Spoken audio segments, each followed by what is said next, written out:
In this Java tutorial, we will learn what encapsulation is. Imagine you create a class for a product. The product class can have many attributes such as ID, name, and price. You may want to give read permission, write permission, or both permissions to these attributes. We can do this by using the encapsulation feature.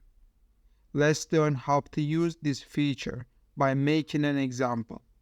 I create the product object in memory. I define the product class in the project.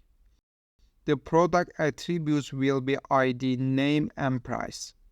I defined all the attributes as public.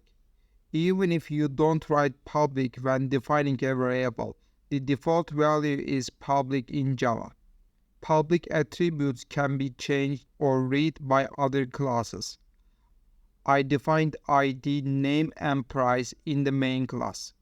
As you can see, all product attributes can be defined in the main class. In other words, I have write permission to the attributes. I printed all the product attributes to the console with the println method. In other words, I also have read permission to the attributes. However, we may not always want all the attributes of a class to be changed by a different class. In this case, we use encapsulation feature. First, I put all attributes in the product class in private mode. Attributes created in private mode can only be changed by the class they are in. Attribute definitions can no longer be made in the main class.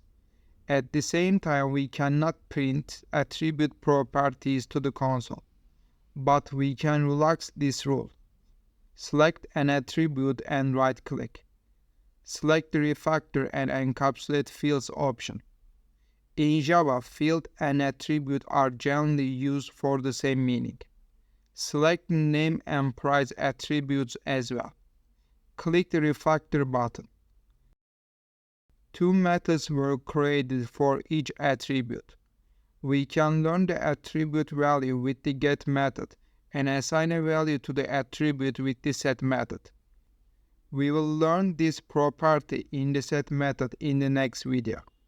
In addition, since all methods are created as public, they can also be used by other classes. Now I can define product attributes in the main class with the set methods.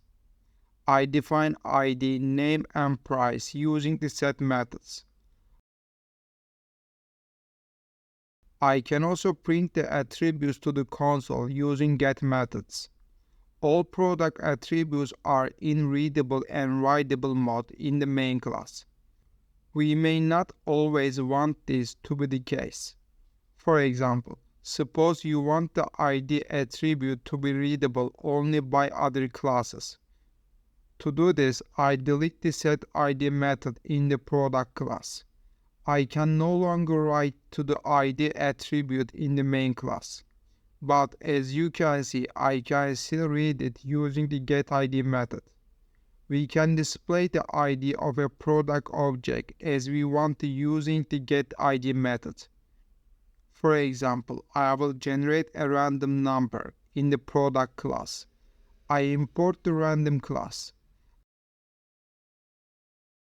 I create a memory area using the random method.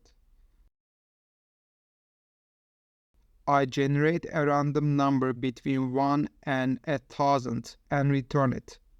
I can display the generated random number on the console using the getID method.